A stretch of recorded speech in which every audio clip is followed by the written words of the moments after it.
একে একে মিলে যাচ্ছে রাসূলুল্লাহ সাল্লাল্লাহু আলাইহি ওয়াসাল্লামের সব ভবিষ্যৎবাণী। সিরিয়া নিয়ে মহানবী বেশ কিছু ভবিষ্যৎবাণী করেছিলেন, সেগুলো বাস্তবে রূপ নিচ্ছে। আজকের এই ভিডিও থেকে আপনারা জানবেন রাসূল সাল্লাল্লাহু আলাইহি ওয়াসাল্লামের ভবিষ্যৎবাণী অনুযায়ী আরো কি কি উল্লেখযোগ্য ঘটনা ঘটবে এই পুণ্যভূমিতে। বহুদিন আগে সিরিয়া শাম নামে পরিচিত ছিল। বর্তমান সিরিয়া, ফিলিস্তিন, লেবানন, জর্ডান সব এই শাম ভূমির অন্তর্ভুক্ত, যেখানে ভবিষ্যৎ ও কিয়ামত পর্ব অনেক ঘটনাও জড়িত রয়েছে। হাদিসের বর্ণনা অনুযায়ী ইসলামী বাহিনী খুব শিগগির কয়টি দলে বিভক্ত হবে। একটি দল শামে, একটি ইয়েমেনে, আর একটি দল হবে ইরাকে।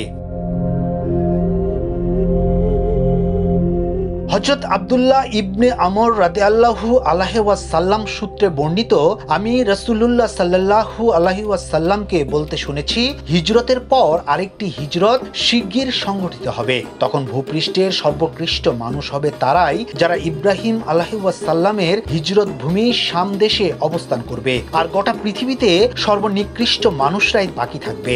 আল্লাহ তাদের অপছন্দ করবেন। ইবনে হাওয়ালা নামে একজন সাহাবী রাসূল সাল্লাল্লাহু আলাইহি ওয়াসাল্লামকে জিজ্ঞেস করেন, আমি যদি সেই যুগ পাই তাহলে কোন দলে যোগদান করব? জবাবে নবীজি বলেন, তুমি শামের বাহিনীতে থাকবে, কেননা শাম আল্লাহর পছন্দনীয় ভূমির একটি। সেখানে তিনি তার উত্তম বান্দাদের একত্রিত করবেন। আর যদি তুমি এই দলে যোগদান করতে না পারো তাহলে ইয়েমেনের বাহিনীতে যোগদান করো।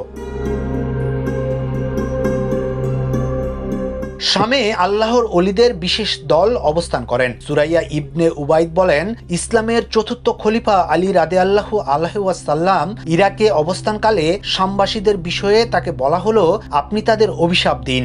না, আমি রাসূল সাল্লাল্লাহু আলাইহি ওয়াসাল্লামকে বলতে শুনেছি, শাম ভূখণ্ডে আল্লাহর ওলিদের বিশেষ একটি দল থাকে, তাদের সংখ্যা 40 জন। যখন তাদের মধ্যে কেউ মারা যান, আল্লাহ তার স্থানে অন্য একজনকে রাখেন। তাদের বরকতেই সেখানে বৃষ্টি হয় এবং শত্রুদের সঙ্গে মোকাবেলা করে জয় হয়। ভবিষ্যতে তাদের উছিলায় শামবাসীদের নিকট হতে আযাব উঠিয়ে নেওয়া হবে।